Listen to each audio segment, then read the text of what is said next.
Bismillahirrahmanirrahim. Assalamualaikum warahmatullahi wabarakatuh. Perkenalkan, nama aku Ahmad Rifki Rehan Silahija.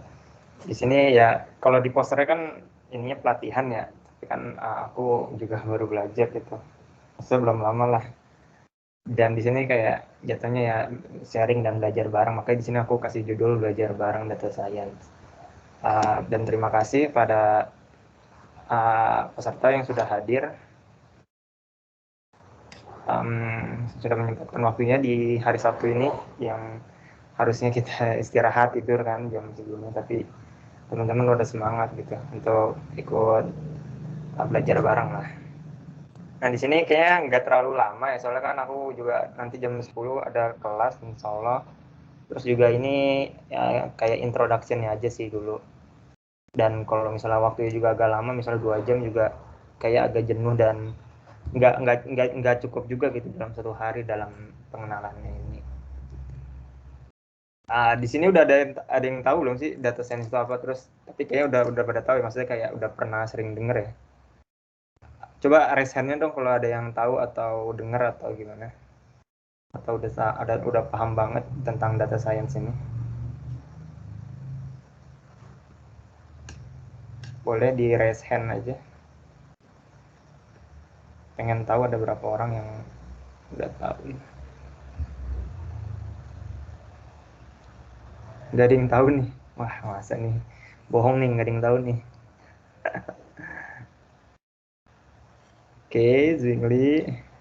Ini Adif nih harusnya tahu sih nih. Yudo masa nggak tahu Yud? Oke, oke deh, langsung aja ya. Apa sih data science itu?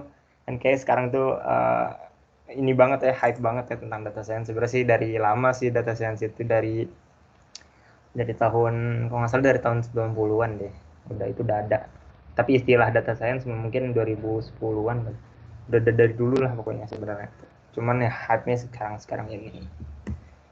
Jadi data science itu simpelnya, um, yang aku tahu ya itu kayak ya gambar ini, misalnya ada sebuah data yang unstructured gitu, tidak terstruktur. Habis itu um, misalnya datanya kayak misalnya data video, data-data sosial media gitu kan, banyak banget ya tidak terstruktur. Nah habis itu data itu diambil, nah habis itu dibersihin gitu, di cleaning gitu, diambil informasi-informasi apa aja di yang dibutuhkan gitu, udah di cleaning, udah dibersihin, udah lebih rapi lah daripada ini kan nggak ada warnanya ya. Nah di sini sudah lumayan terstruktur gitu.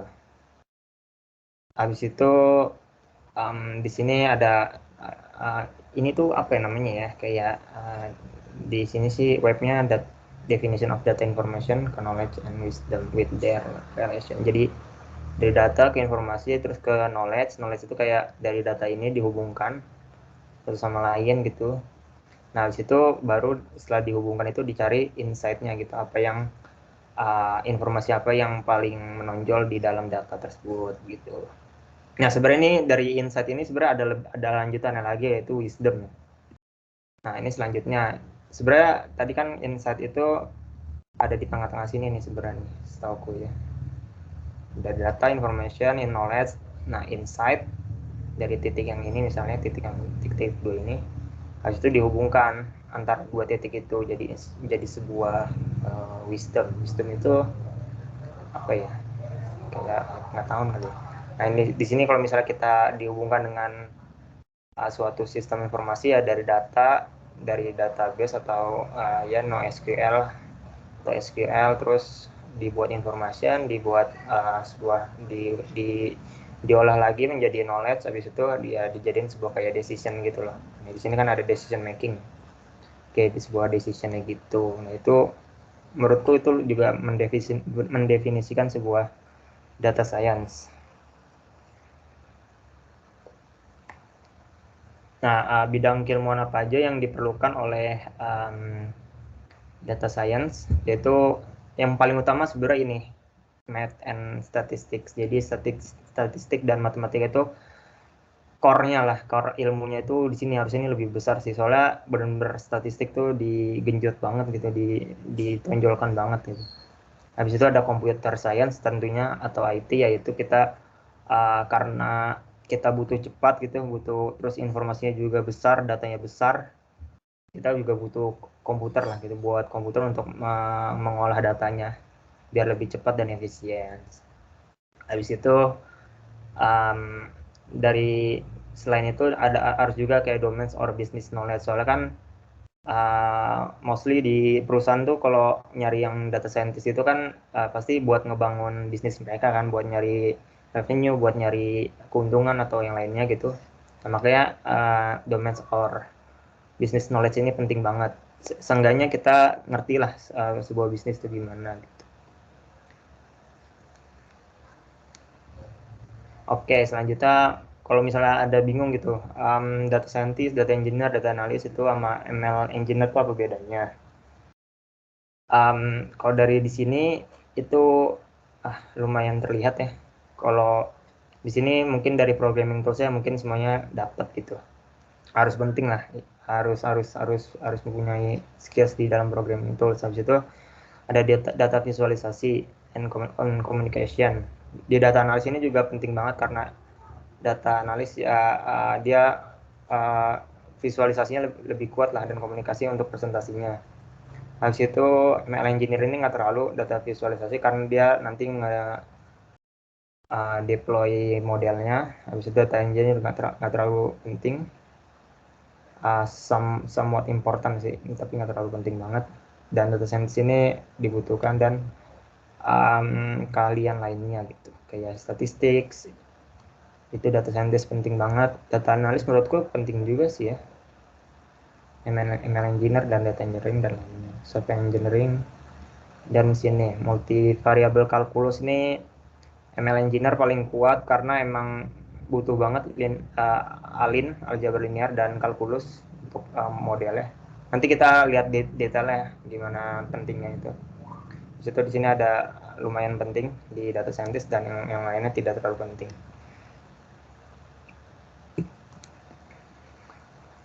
Selanjutnya, keahlian yang dibutuhkan apa aja untuk data science. Di sini saya aku mengambil di website ini, Towards Data Science, dari siapa yang penulisnya lupa. Nah, di sini paling utama itu ya Python gitu. Karena emang sekarang bahasa pemrograman yang untuk machine learning, data science itu library-nya paling lengkap tuh Python daripada yang lain. Nah, kedua ini SQL ini standar lah, ini juga penting banget setelah Python. Sebenarnya ada juga perusahaan yang lebih mementingkan SQL untuk kandidatnya gitu. Terus itu ada R itu saingan sama Python. Terus itu dan yang lainnya gitu. Ini kayak Spark ini juga data engineering juga perlu. AWS ini lebih ke cloud-nya, itu cloud computingnya, dan tools lainnya. TensorFlow ini lebih ke ML engineer ya. Nah, di sektor perusahaan apa aja yang diperlukan data scientist? Menurutku semua sih ya. Cuman kalau mungkin ada beberapa perusahaan yang belum terlalu perlu banget menggunakan data scientist gitu, meng-hire data scientist. Cuman yang paling penting yang di sini pastinya information technology, habis itu education. Ini diambil di Amerika kayaknya ya, datanya ini. Oke, di website ini ada. Ini aku belum kasih link ya.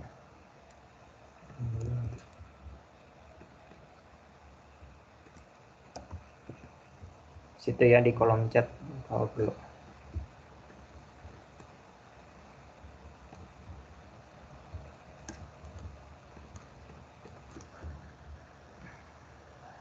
Dan industri lainnya gitu. Government, healthcare and medical, dan lainnya. Data science itu ada di mana-mana gitu kan, data science in everywhere gitu. Ya contohnya kayak misalnya di sosial media atau di YouTube, itu kalian pasti di berandanya itu kan ada rekomendasi ya. Itu tuh sebenarnya dari dari behavior kita gitu, dari perilaku kita dalam menggunakan YouTube gitu.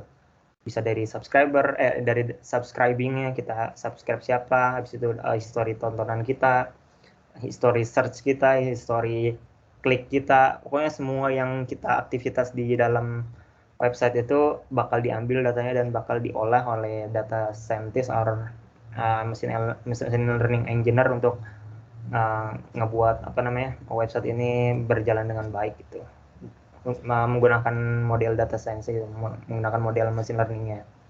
Habis itu juga di Tokopedia gitu, di e-commerce kita itu kan kita kayak mau beli sesuatu atau kita search, atau enggak kan biasanya suka ada notif kan di HP kita gitu, mau beli ini gitu, atau enggak ada rekomendasi apa, itu menggunakan data science juga, menggunakan model machine learning juga gitu.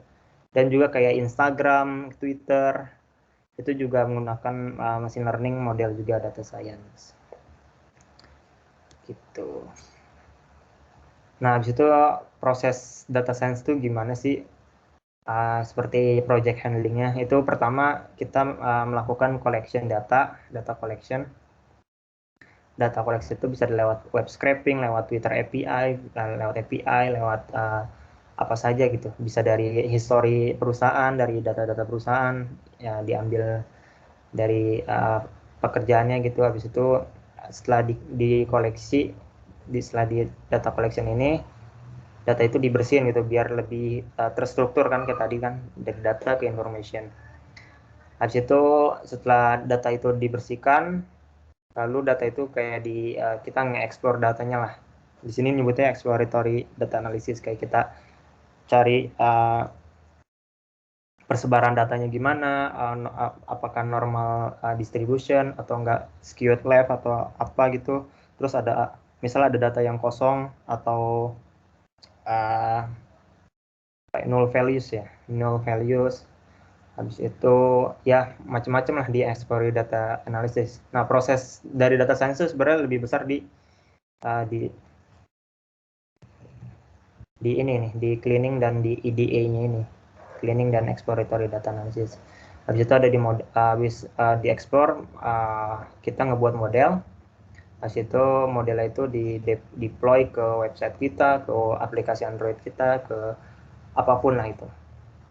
Nah, di sini juga ada peran-perannya sebenarnya.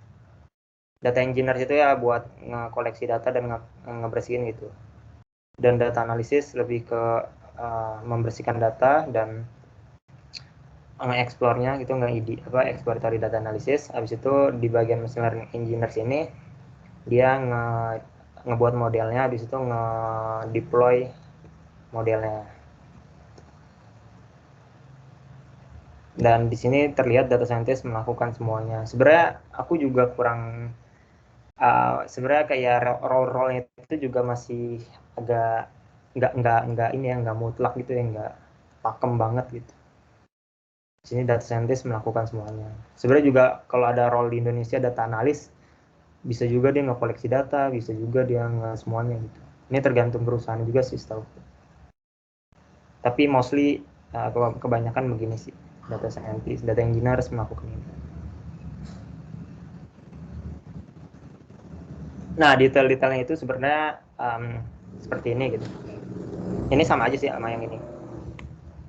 Jadi life cycle itu dari sebenarnya sebelum ke koleksi data, itu ada kayak business understanding-nya gitu loh. Kayak kita di perusahaan, kita mau ngapain nih, mau melakukan apa gitu, melakukan bisnis apa gitu, apa aja yang mau diambil datanya.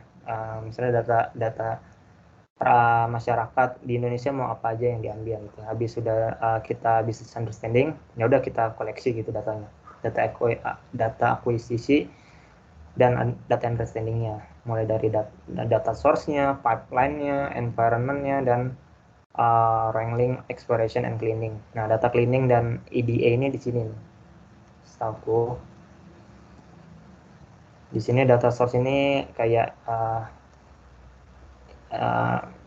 apa namanya, sumber datanya itu dari mana, misalnya dari on-premise atau cloud gitu. On-premise itu kita ngebangun server sendiri gitu, ngebangun komputer server kita sendiri, mulai dari database atau files. Pipeline ini streaming or batch versus batch.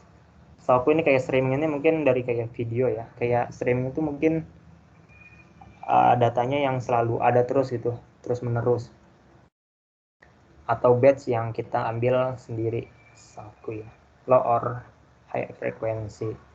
Bisa environment tadi on premise, database, data lake atau yang lainnya, small versus medium versus big data. Nah ini juga kita kalau di data science juga pasti berhubungan dengan big data. Data wrangling, exploration, and cleaning ini juga sama kayak tadi, data cleaning dan data exploratory data analysis. Structured versus unstructured, or data validation and clean up, dan visualisasi. Setelah itu, ini aku kurang paham juga ya dalam diagram ini. Ini ada bolak-balik nih, mungkin dari sini bisa jadi langsung ke deploy, bisa ke deployment itu, atau kita ngebuat modelnya gitu. Di modelnya ini kita melakukan feature engineering, model training, and model evaluation. Feature engineering itu apa? Setauku feature engineering itu kayak misalnya apa ya, misalnya data taksi, misalnya taksi bisa terus diketahui dari data yang kita dapat itu ada data history penggunanya, habis itu jaraknya sama misalnya kemacetan. Terus dari feature engineering ini kita melakukan penambahan kolom atau feature. Misalnya kan tadi udah dapet jarak, history, terus sama misalnya kemacetan ya dari taksi. Mungkin bisa ditambah juga dari waktunya gitu, dari waktu jam kerja. Nah, itu mungkin jam kerja bisa diambil dari data dari kolom atau feature yang lain gitu.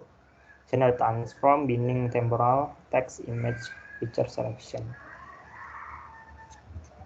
Habis itu ini maaf ya kalau misalnya ada yang nangis, ini ponakanku soalnya lagi nggak tahu. Habis itu setelah feature engineering itu melakukan model training atau model building and training.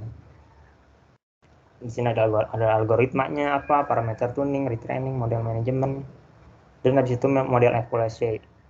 Nah, model evaluation ini paling kita udah buat model, udah kita training modelnya, lalu kita evaluasi menggunakan cross validation, model reporting, and A/B testing. Ini bahasa-bahasa statistik banget lah. Ini kalian juga nggak harus ngerti hari ini gitu, nggak harus ngerti sekarang, biar ada gambarannya lah gimana data science itu bekerja. Soalnya aku juga awal-awal kan, mungkin pertama kali tahu data science itu juga masih bingung dengan prosesnya gitu. Habis udah modeling selesai, setelah evaluasi baru ke deployment. Deployment ini kayak misalnya kita model store, web service, dan intelligent application. Ini bukan beririsan sih, bekerja dengan berkesinambungan. Ini kan kayak ada ininya. Bisa kita ngedeploy-nya ke web service, ke aplikasi di web, atau nggak di aplikasi di Android kita, aplikasi mobile kita.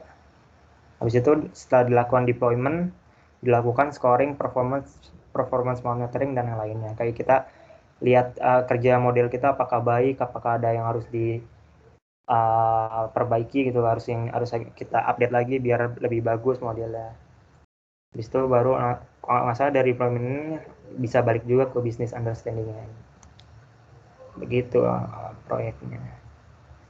Nah, sekarang mungkin bakal masuk ke tahap ke demonya. Di sini kalian bisa menggunakan tools itu Anaconda. Anaconda ini kayak udah package-nya gitu loh, udah kayak paketnya gitu. Udah kita nggak perlu install Python lagi, kita nggak perlu install package lainnya gitu, udah satu paket lah gitu. Udah lebih bagus gitu. Di sini ada PyCharm Community, ada Jupyter Notebook, Jupyter Lab, atau nggak kita bisa pakai IBM Watson Julia Cloud, dan lainnya bisa pakai VS Code juga seperti Spider.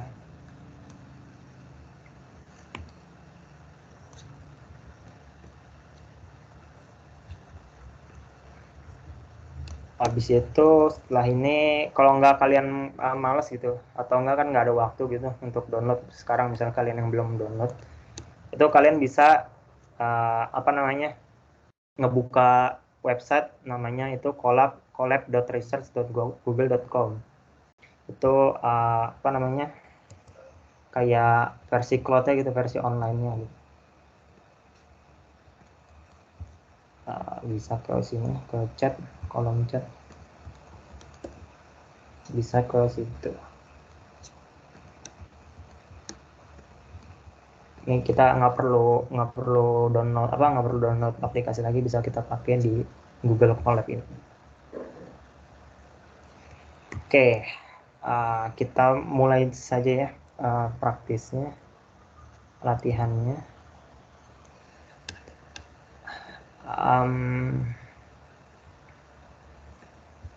Mana dulu ya?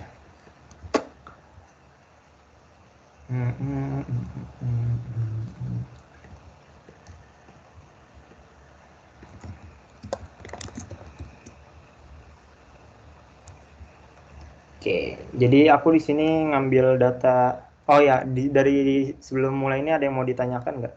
Mau tanya dulu.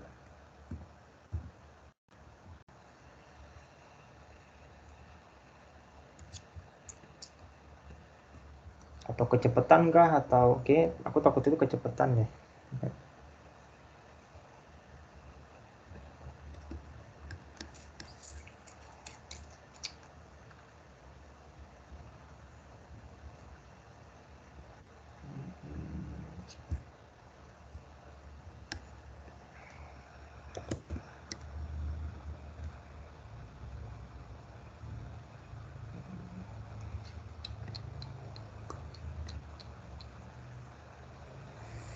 Belum ada ya.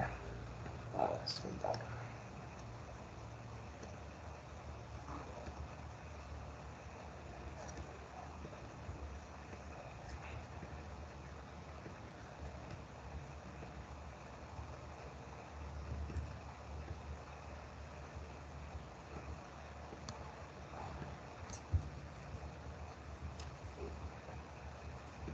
Belum ada ya. Kalau mau nanya aja ya. Ini santai aja kok. Oke. Kalian bisa ke Colab-nya juga langsung itu ke Google Colab-nya. Dan data-data ini udah aku upload ya di MS Teams-nya, dibuka di folder apa ya? Folder training AI, terus data science.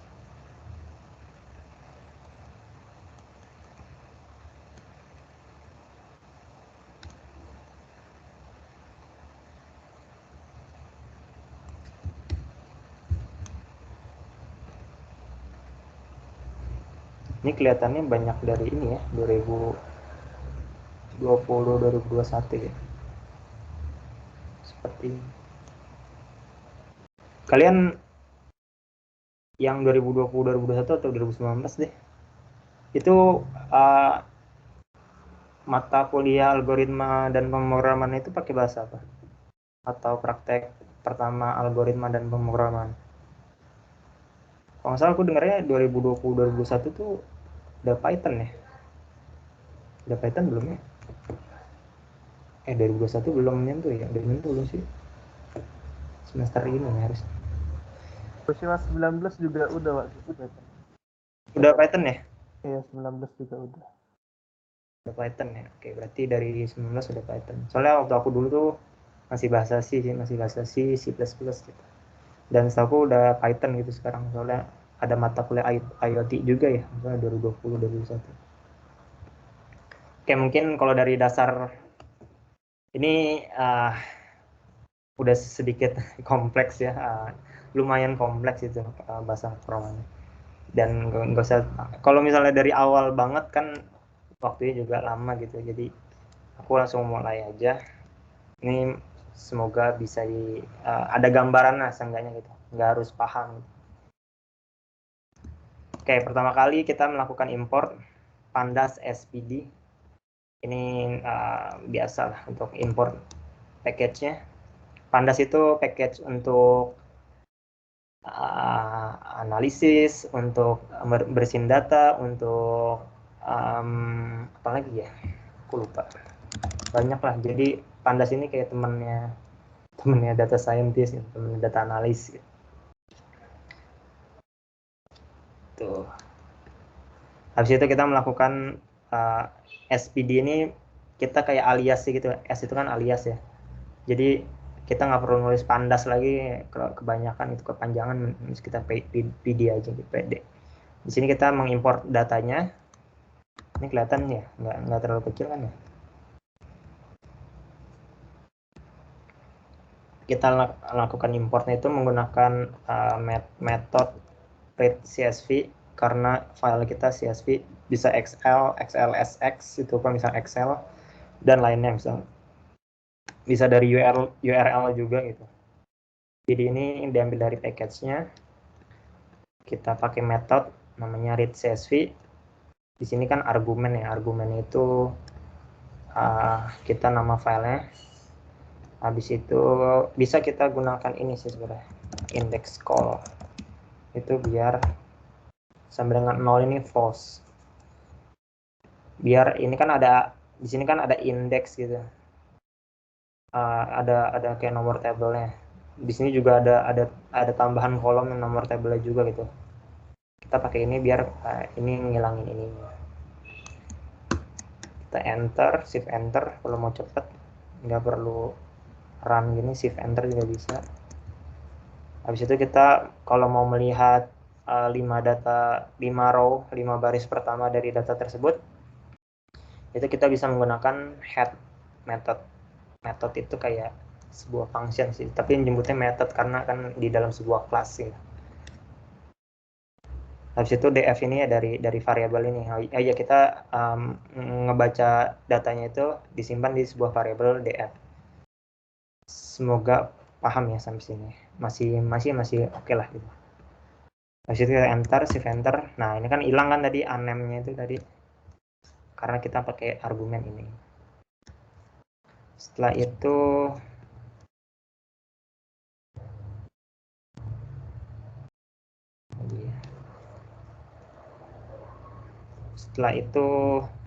kita bisa lihat kan ini kita pakai data ini ya, apa namanya gaji, untuk mau lihat gaji data scientist itu gimana. Ini di Amerika sih. Ini juga bisa per tahun. Ini kan datanya masih berantakan banget ya. Kayak misalnya job description-nya kan banyak banget deskripsinya, bla bla bla, ini titik masih banyak. Terus salary-nya ini kan sebenarnya kita butuh angkanya doang kan, 53, 91, tapi ini ada tulisan Glassdoor-nya, ada tulisan K-nya, ada strip-nya, ini kan masih kotor banget itu. Nah, ini bakal kita bersihin di sini, di data cleaning. Habis itu kita melakukan salary parsing. Kita pengambilan angka gajinya, itu kita gunakan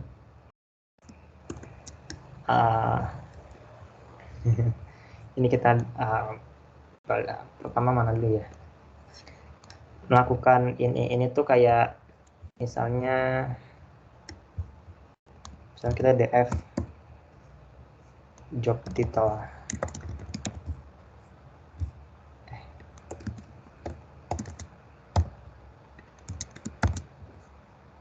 ini oke. Apa yang dilakukan di sini itu dia ngambil kolom sebuah data, sebuah tabel gitu. Ini kan tabel data kita. Untuk ngambil datanya itu kita pakai data frame kita apa, nama variabelnya apa, tadi kan df di sini. Habis itu kita pakai kurung siku untuk ngambil kolomnya, lalu kita pakai string untuk terus diisi dengan nama dari kolomnya. Ini kan job title harus sama ya, J-nya harus besar, harus ada spasi, harus ada T-nya juga besar gitu. Baru nanti ditampilin, ini dasar ya, ini ditampilin row-nya gitu, ditampilin barisnya. Di sini ada scientist, ada healthcare, bla bla bla bla. Nah, kalau misalnya kita mau buat kolom baru di kanan misalnya gitu, di setelah kompetitor sini, itu kita juga bisa gunakan ini dengan nama kolomnya apa, baru ini kan hourly gitu, kayak soalnya di sini ada data yang gajinya per jam gitu. Kita gunakan ini untuk membuat kolom baru. Habis itu di sini data frame-nya apa, lalu kita ambil dari mana kolom tersebut. Jadi kolom yang baru ini gini, new kolom itu misalnya sama dengan df aku nyebut apa ya? Extend harus sih, bukan all.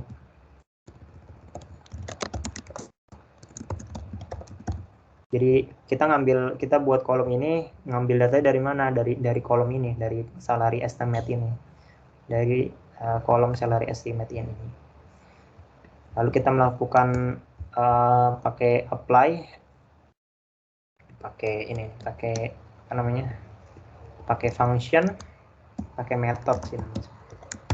Apply ini untuk digunakan untuk lambda function. Nah, lambda function apalagi ini? Lambda function itu sebenarnya simpelnya sama aja kayak function biasa gitu. Kayak kita mendefinisikan function biasa nih. Detailnya seperti ini. Jadi lambda function itu sama aja kayak function biasa gitu. Kalau kalian udah belajar, seharusnya sudah belajar ya function kalau bulan-bulan segini. Itu kalau misalnya kita mau mendefinisikan function di Python kan tulis def, lalu nama fungsinya apa, lalu di sini ada parameternya ya. Terus baru kita mau melakukan eksekusi apa gitu, expressionnya apa. Nah kalau lambda function ini ya tinggal nggak usah pakai 2 baris gini, cukup 1 baris saja gitu. Cukup 1 baris saja menggunakan lambda, lalu ini x ini ya parameternya itu x, dan di sini kita melakukan expressionnya apa. Singkatnya gitu, lambda function itu versi singkatnya dari function Python biasa. Ya di sini cuma kita melakukan kayak melakukan apa namanya, parsingnya gitu, ngambil data dari ini satu itu. Ini juga kita pakai conditional gitu, if else. Jadi jika per hour di dalam sebuah argumen x, parameter x di lower ini fungsinya untuk mengkecilkan huruf ya. Misal kita ada kayak nyobanya, misalnya apa ya, nama misalnya.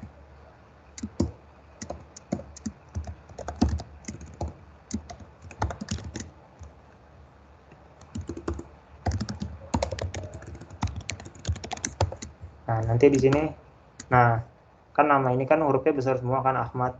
Nanti kalau kita pakai fungsi ini jadi kecil, atau enggak mungkin huruf depannya aja sama huruf belakangnya aja gitu, sama huruf tengahnya gitu, begini bisa. Jadi sama aja gitu, kita buat lower, jadi biar kita bisa mendefinisikan per hour ini ada di dalam sebuah kolom salary estimate gitu.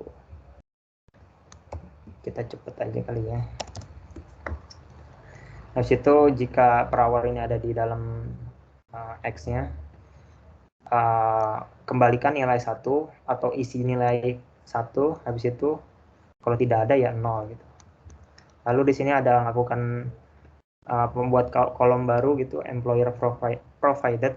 Ini kayaknya buat, jadi di sini kayak ada gaji per harinya, ada gaji kayak yang udah per tahunnya gitu. Sama menggunakan lambda function. 1 jika employer provided salary-nya ada di dalam sebuah kolomnya dikecilkan, lalu kalau tidak ada dikembalikan nilai 0. Kita lihat ya datanya gimana.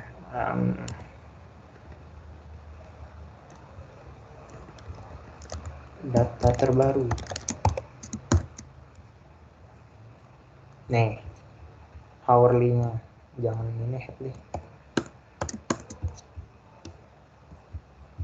Nih di sini nih ada kolom baru kan setelah competitors, ada hourly, ada employer provided. Ini 000 karena tidak memasuk kondisinya.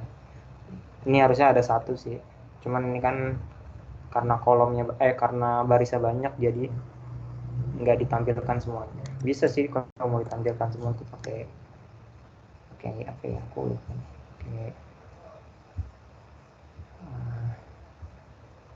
Udah deh, ntar aku pakai apa ya.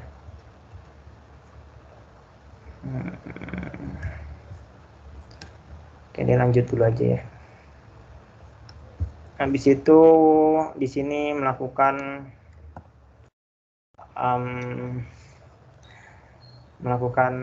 pembaruan data.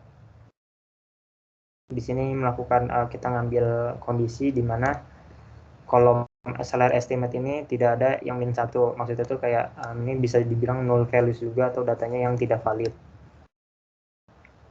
Maka ini bakal dikondisikan, bakal dihilangin gitu data yang ada ini.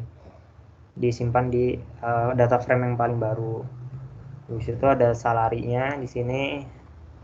Itu kita membuat namanya apa, variabel baru salarinya dengan mengambil kolom salary estimate, melakukan pemanggilan lambda function. XSplit ini kayak buat apa ya,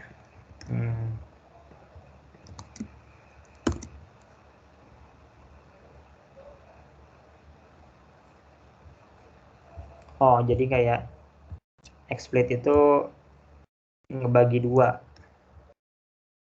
XSplit split pada kurung buka lalu diambil 0 list.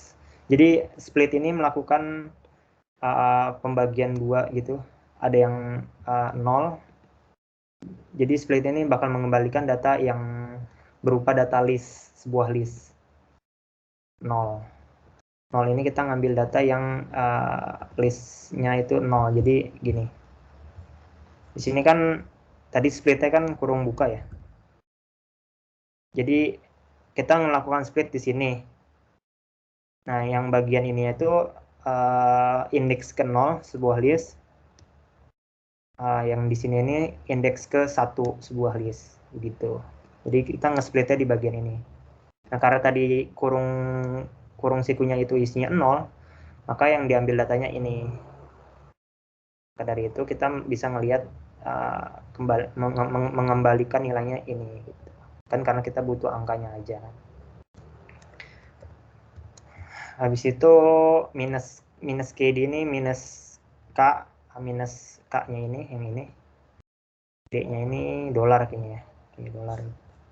Lakukan tadi dari variabel ini melakukan fungsi apply, pakai lambda, pakai di replace, ganti posisinya K ini dengan sebuah string kosong, lalu mengganti juga dolar ini menjadi sebuah kosong, list kosong. Jadi hasilnya akan seperti ini gitu. Jadi kita menghilangkan dolar dan K-nya menjadi seperti ini. Begitu juga kita menghilangkan minusnya.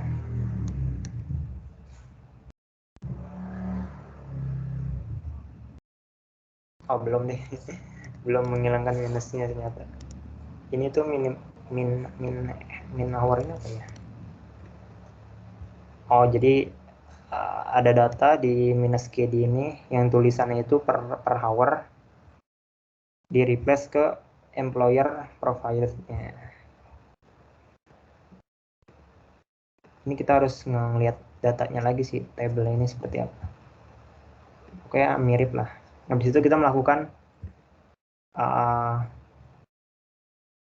ada minimum salary-nya, ada maximum salary-nya, dan ada rata-rata salary-nya. Jadi melakukan function lambda. Habis itu kita split di strip-nya kan. Tadi kan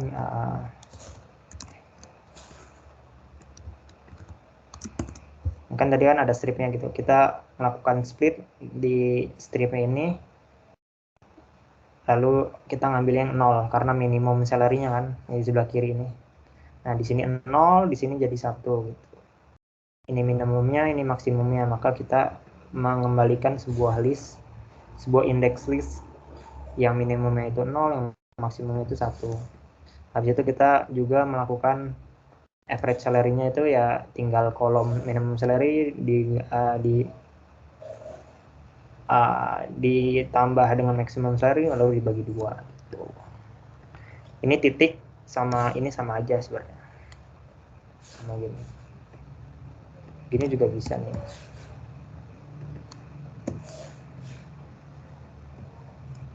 Sama aja gitu. Tapi aku lebih prefer ini sih, lebih prefer pakai kutip gini. Tuh. Mengambil kolom celery ditambah mengambil kolom maksnya, habis itu dibagi 2. Kalau mau kita lihat bisa juga. Nah, di sini udah ada minimum salary, udah maksimum salary dan average salary-nya gitu. Nah, ini dilakukan, bisa juga ini disebut dengan feature engineering ya. Jadi kita buat feature diambil dari kolom lain gitu, dari salary estimate gitu. Ini dinamakan dengan feature engineering.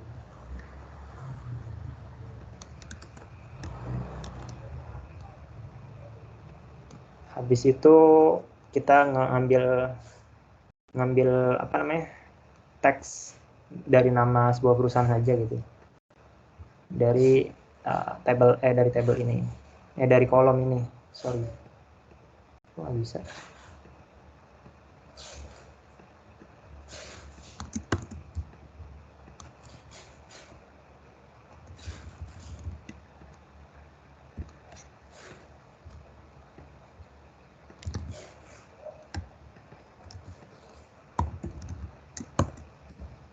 Nah, kita dapat perusahaannya apa.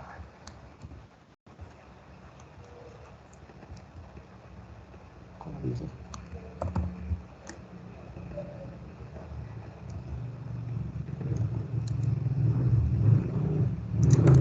Ini kan ada kayak, ini ada namanya, ada ini tuh 3,8 ini ratingnya. Jadi kita mengambil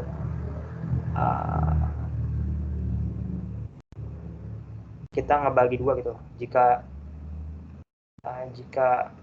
ratingnya ini 0, kurang dari 0, maka kita ngambil nama company name-nya. Nah, iya. Jika tidak, maka kita ngambil company name-nya, kita ngambil company-nya dari -3 ini. Tanya aku lupa sampai.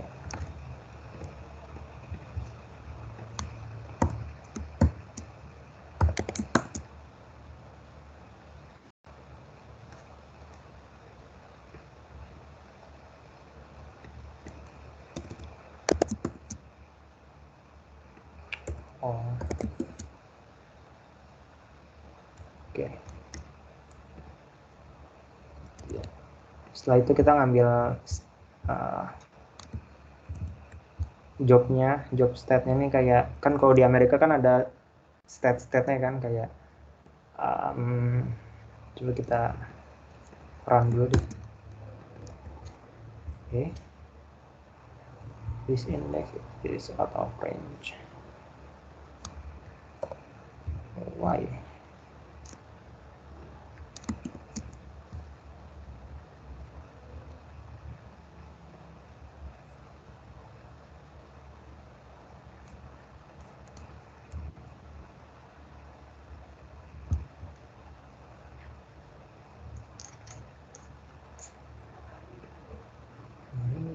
Bentar ya.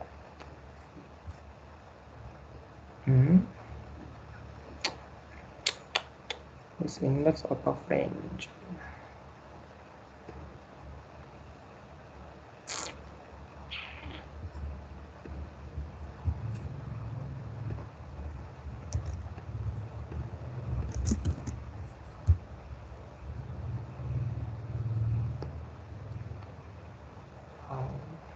Jadi ini kayak bisa, apa ya? Ini aku cari di Stack Overflow. Harusnya sih ini, Stack Overflow adalah teman kalian ya. Google lah intinya.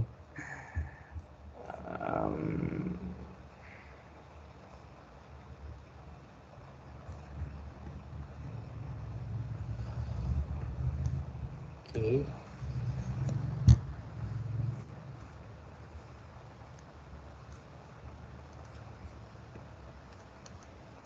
Kemarin bisa. Out of range. Edge.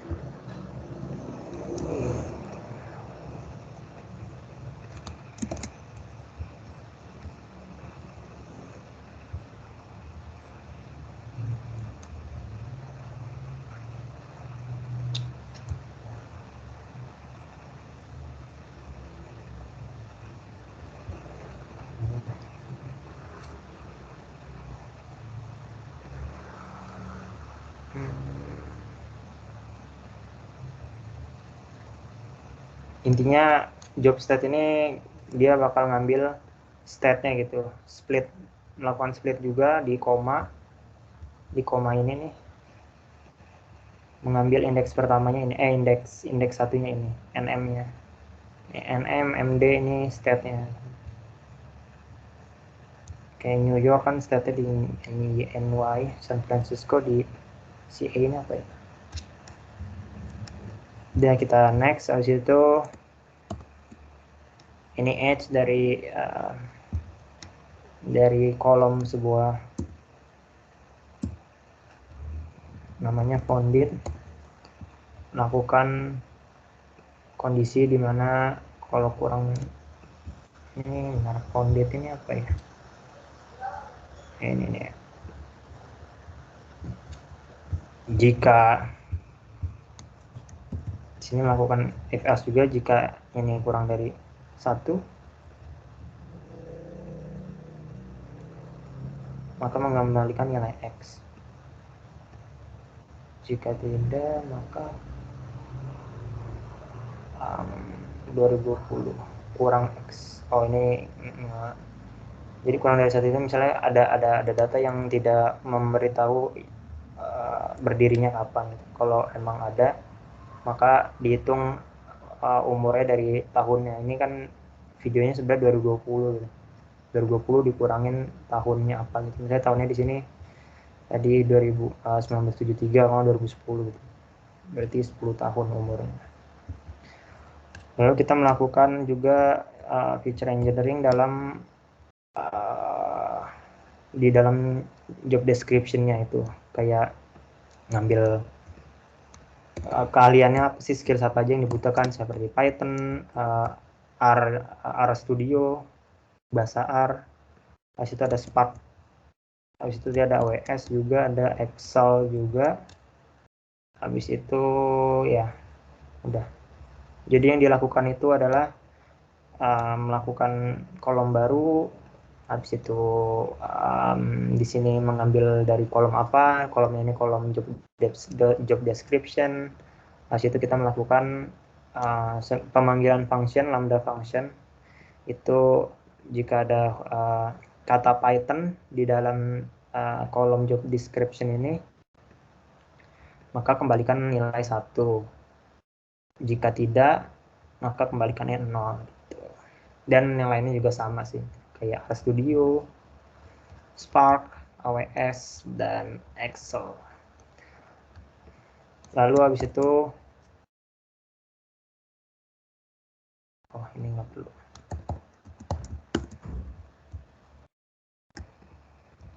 Habis itu kita cek kolomnya. Kita udah melakukan feature engineering dalam hourly, employer provided, minimum salary, next salary, dan lainnya gitu. Age, R, AWS, Excel gitu. Kalau kalian mau lihat ininya di sini ya, apa namanya, tutorial lengkapnya, soalnya aku ngeliat dari sini dan ini lumayan bagus sih, lengkap dari project planningnya, dari data collection, data cleaning, dan sampai ke production, sampai deployment. Habis kita udah bersihin, lalu kita melakukan export. Kita melakukan export ke sebuah file namanya CSV. Lalu kita namain filenya apa gitu. Index false ini biar ngasih argumen kalau misalnya apa ya,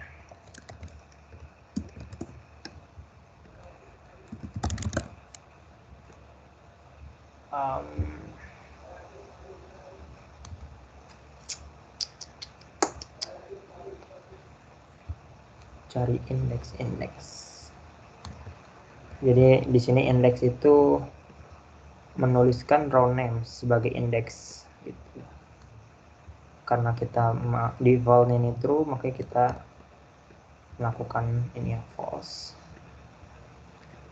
Setelah melakukan data cleaning, dilakukan data EDA atau exploratory data analysis. Seperti biasa kita import package-nya yang diperlukan, matplotlib ini untuk visualisasi, seaborn ini juga buat visualisasi. Karena di dalam EDA ini biasanya visualisasi itu paling diutamakan gitu.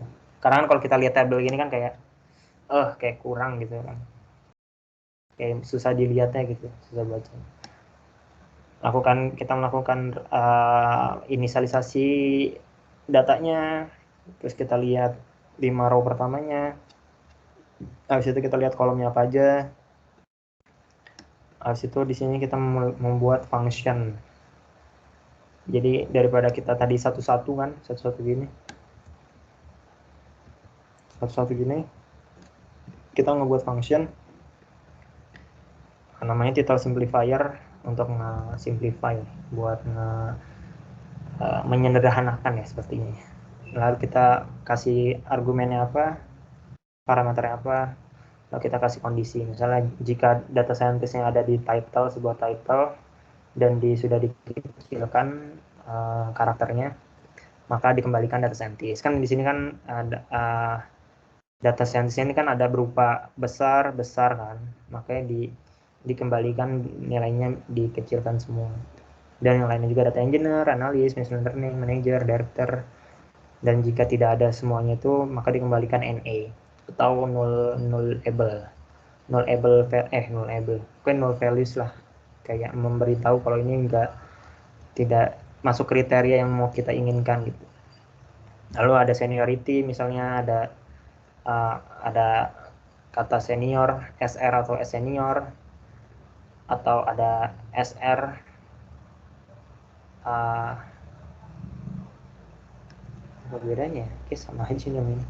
Lalu misalnya ada kata lead, lalu ada kata principal, maka dikembalikannya menjadi senior gitu. Jadi misalnya ada data yang namanya lead gitu. Ada data yang namanya lead gitu, ada deskripsinya lead, nanti dikembalikannya jadi senior itu, diubah lah. Dan di sini ada misalnya ada JR atau JR titik, maka dikembalikannya JR. Dan jika tidak memenuhi kriteria ini, maka dikembalikannya NA. Sebuah string NA. Di sini akan melakukan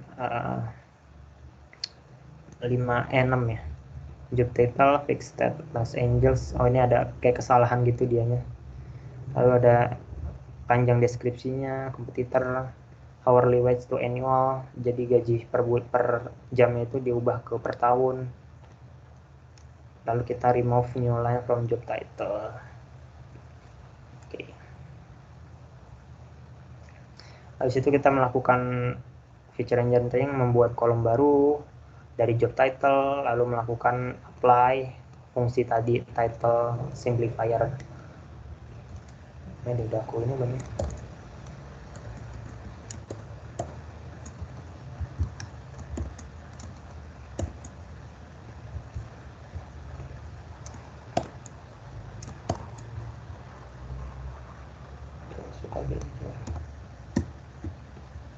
Sama aja ya, titik gini.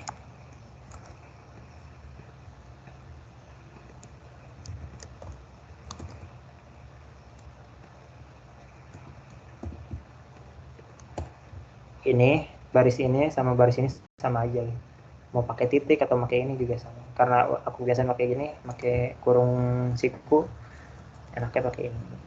Sama aja hasilnya. Tuh. Kita ngitung di sini udah ada data scientist sebesar 278, data engineer 119, data analis, manager, ML engineer nih. Ada director juga. Data type-nya integer, bukan string lagi. Ini juga sama aja kayak tadi, ini kan job simplifier-nya, habis itu ada seniority.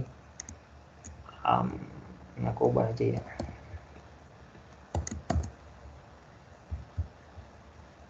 Yang tidak diketahuinya ada 520, senior 220, juniornya 2.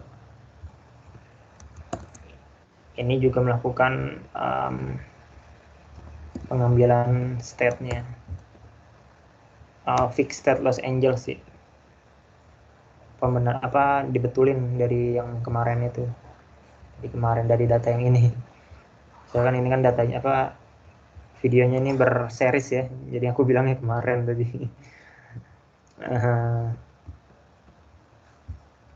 Oke, habis itu kita melakukan deskripsi length-nya. Ngitung panjang karakternya. Karakter atau kata nih? Oke, karakter sih. Di sini ada setiap row-nya kita ketahui gitu. Jadi misalnya data pertama itu panjangnya 2000 karakter, yang kedua 4000 karakter dan seterusnya. Masih banyak nggak sih? Oke. Aku cepat aja ya, soalnya mau di jam 10. Oke, di sini kita melakukan penghitungan kompetitornya berapa. Lalu kita lihat, oh di sini ada -1 gitu. Makanya dilakukan ada kondisi -1-nya.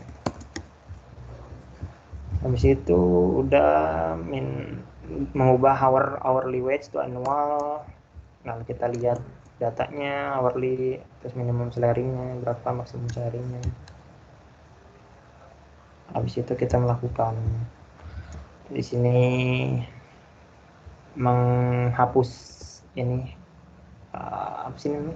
Slash n ini kan kalau di ini kan buat ngebuat baris baru ya. Nah, ini kan udah lebih bersih lagi kan, nggak ada strip n. Di situ kita describe ini kita ngelihat count, mean, standard deviation, minimumnya, terus quartile 1, quartile 2, quartile 3, 20%, 50%, dan maksimumnya. Pakai metode describe. Habis itu ada columns. Habis itu kita melihat persebaran datanya di ratingnya itu gimana. Ini lumayan ke kanan. Ada outlier ya sih. Ini kalau outlier dihapus mungkin udah normal distribution. Ini outlier ini kayak jauh banget dari persebaran data yang ada. Karena kan -1 ini kan tadi ratingnya ini tidak diketahui ya. Di situ ada lihat average salary-nya. Ini ya lumayan lah. Habis itu ada edge-nya, history apa, dibuat histogramnya. Ada yang sampai 250 tahun company-nya. Habis itu description length-nya itu berapa. Di sini rata-rata ada di sekitar 3000-an ya kayaknya. Habis itu pakai box plot ini buat ngelihat outlier-nya, guys. Titik-titik ini outlier ini kayak outlier itu apa ya? Kita lihat ya,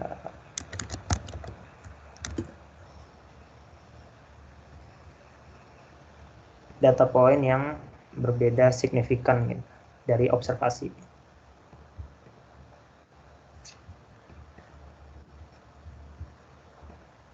Observasinya kan ini, observasinya rata-rata di sini, cuman ada data yang di bagian ini. Lalu ada box plot dari ratingnya, kita kan rating kecil banget ya, karena 1-5 doang. Maka dilihat datanya sendiri, outliernya ada di bawah 2,5 nih. Habis itu kita mau lihat correlation dari apa yang kita perlukan, dari age, average salary, rating, dan panjang description-nya. Habis itu kita bisa plotting menggunakan heat map dari Seaborn. Misalnya kayak korelasi antara description length sama rating kan nggak ada gitu, nggak ada korelasinya, makanya di sini 0 gitu. Warnanya abu-abu. Misalnya dari number kompetitornya sama ratingnya mungkin lebih pengaruhnya dari umur perusahaannya. Ini sama mau lihat kolomnya, kayak dia lupa kan misalnya kolomnya apa aja gitu. Yang buat video ini kayak pengen tahu kolomnya, kita juga kayak nggak mungkin ingat kan, maka kita melakukan ini juga daripada pindah ke atas kan jauh banget. Mending kita ini lagi kita melihat kolomnya apa aja. Habis itu melakukan pengambilan beberapa kolom saja, tidak semuanya. Ini kolom-kolom yang berupa kategori location, Excel, AWS, dan lain. Lalu melakukan iterasi for loop, melakukan value cons dari indeks ini, dari kolom yang ada, melakukan print, melakukan plotting, melakukan buat extract tables dan di show gitu, ditampilkan.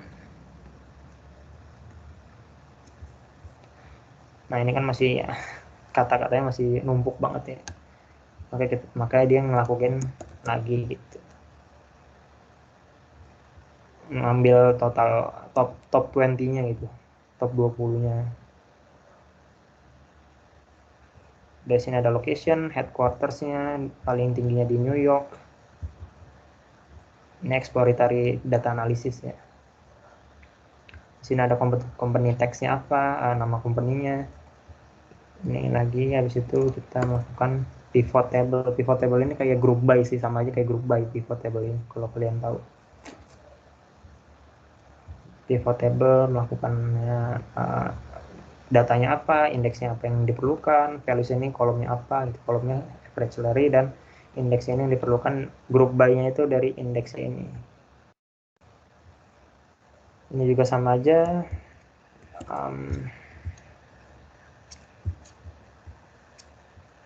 Dah. Itu options. Ini apa ya? Oh, ini kalau mau melihat full tabelnya pakai ginian.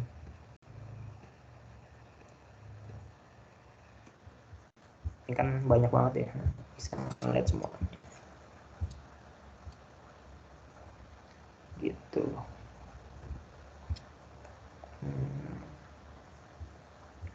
Lakukan pivot table juga, group by, habis itu ini melakukan pengambilan beberapa kolom juga.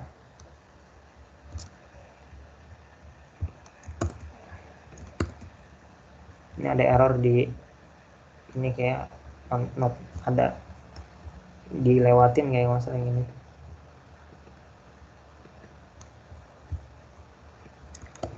Habis itu ini kita melakukan lihat revenue perusahaan ini segimana. Lalu kita melakukan apa sih, pengen lihat kata-kata apa aja yang sering muncul di dalam sebuah tabelnya gitu. Di sini kelihatan data, ada tim paling gede, random machine learning, data scientist, computer science, dan lainnya. Ini EDA-nya ya. Dan sedikit kali ya model building itu, gambarannya aja sih ya. Karena udah jam 10 juga ya, aku ada kelas saya. Kita lakukan import apa aja yang diperlukan, lalu tadi import ininya, kolom siapa, kita melakukan beberapa pengambilan kolomnya saja. Kita get dummy ini kayak pemecahan data sebuah kolom gitu. Misalnya kayak tadi ada New York itu nanti baris-baris apa aja yang memiliki kata New York itu bakal dikembalikan nilainya 1 gitu.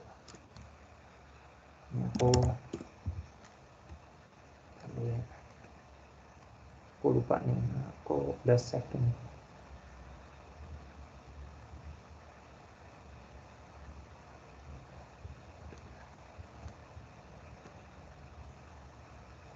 Lalu scalar ini buat machine learningnya, kita drop kolom salary-nya, kita ambil values-nya, lalu kita buat pemecahan pembagian data.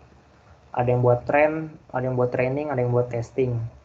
Kita split menggunakan trend test split. Habis itu kita pakai linear regression. Di sini diambil p value-nya ini kurang dari 0,05. Ini diambil, ini nggak diambil. Situ kita melakukan pengetesan gitu, pengujian. Kita dapat di 47. Gede juga ya. Habis itu kita pakai regression yang lain, pakai lasso. Kita dapat minus 19, itu lumayan lah, lebih baik gitu daripada ini. Ini kayak gede banget, kayak ini deh. Habis itu kita lihat, ini lihat errornya ya. Misalnya alpha yang terbaik tuh di mana gitu ya, di sekitar 0,3 ya. 0,2, 0,3. Kalau semakin satu makin menyusut. Nih alfanya 0,13 deh. Errornya dapatnya cuman paling kecil. Habis itu kita pakai random forest juga, dapat 14,5. Nah, ini lebih lumayan. Habis itu kita tuning modelnya, lebih kayak kita perbagus modelnya pakai grid search. Ini lumayan advance, aku juga belum terlalu ngekspor masalah grid search ini. Habis itu kita dapetin, ini lumayan memakan waktu ya, sampai 15 menit kayak aku run ininya. Habis itu kita dapetin base score-nya itu sebesar 14,85. Di sini nggak terlalu signifikan ya, cuma beda 0,1 ya. 0,15 lah. 0,15. Kita dapat sebesar ini. Ini tuh kayak error antara jadi absolute squared error sama absolute ini, absolute errornya kayak ada sebuah titik-titik data gitu, terus kita punya sebuah garis prediksi. Nah, dari titik data itu sama garisnya itu selisihnya berapa, lalu dibuat absolute, dimutlakin, habis itu dibagi dua. Ini sebenarnya namanya mean absolute error, cuman di sini disebutnya absolute error doang.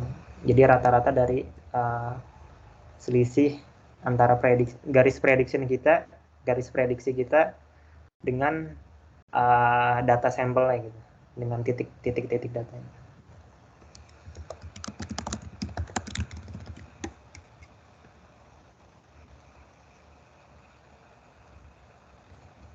Oke, udah bla bla bla bla, kita melakukan prediksi. Ini juga kita melakukan matriksnya juga, dapat ya 14,19. Lalu kita ekspor modelnya tersebut ke dalam sebuah file, extensionnya pickle gitu. Pickle ini apa, mungkin kalian bisa explore sendiri ya. Ya, karena keterbatasan waktu. File namanya apa, namanya model file. Jadi nanti model ini bisa kita pakai di aplikasi kita gitu, di website.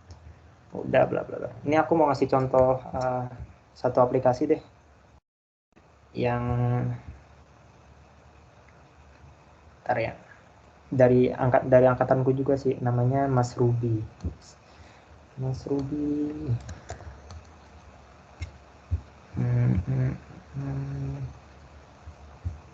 Mana ya.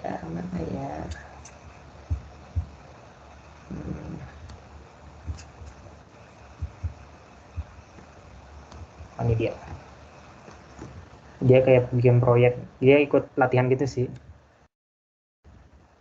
tentang model taksi, prediksi taksi. Bisa jarak tempuhnya 10, paling harganya lumayan sedang, terus jenis taksinya misalnya Uber XL, kita predik, nah dapat hasil $51 gitu. Ini modelnya ini bisa kita masukkan ke dalam web service-nya gitu. Oke, sekian dari aku. Mungkin lumayan bingung ya, karena ini lumayan kayak end to end-nya gitu, aku jelasin secara gambarannya lah gitu, yang dilakukan oleh data scientist. Oke, aku kembalikan kepada Zwingli. Oke. Terima kasih banyak ya Mas atas materinya yang sangat bagus menurut saya. Juga saya berharap materi hari Sabtu ini bisa teman-teman pahami, dan juga akan ada record, jadi bisa teman-teman ulang lagi belum paham ya. Sama untuk pertanyaan, mohon maaf sekali, tapi sesi bertanya itu tulis saja di kolom chat jika ada, dan akan dijawab oleh Masnya secara tertulis saja nanti ya Mas. Soalnya kan juga Mas ada Iya, kelas ya. ya nanti PC aku aja gitu kalau mau. Iya. Nanti ya Zwingli nanti kasih ID aku aja tuh. Kalau nggak aku kasih ID ku deh di ID ku apa ya? Eh, nah itu ID lainku. Oke, itu sudah dikasih Masnya. Jadi bisa di-chat aja Mas nanti jika ada pertanyaan lebih lanjut. Juga semua materi juga sudah diupload tadi di folder ya.